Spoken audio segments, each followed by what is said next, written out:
ഇവിടെ ഇരിക്കുമ്പോഴും ഇവിടെ നിന്ന് ഇറങ്ങുമ്പോഴും നമ്മുടെ ഉള്ളിലെ ചിന്ത മുഴുവനും നമ്മുടെ സുരക്ഷിതത്വത്തെ പറ്റി.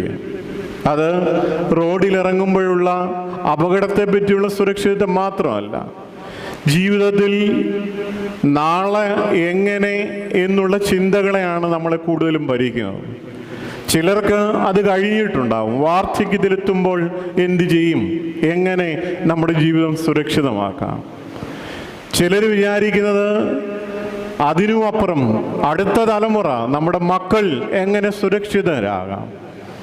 ചിലർക്ക് അതിനും അപ്പുറമാണ്, വരുന്ന തലമുറയ്ക്ക് വേണ്ടി, ഇന്നിനു വേണ്ടിയല്ല അവർ ജീവിക്കുന്നത്, വരാനിരിക്കുന്ന തലമുറകൾക്ക് വേണ്ടി അധ്വാനിക്കുകയും അവരുടെ സുരക്ഷിതത്വത്തിന് വേണ്ടിയും അധ്വാനിക്കുന്ന തലമുറകൾ നമ്മുടെ ഇടയിലുണ്ട്.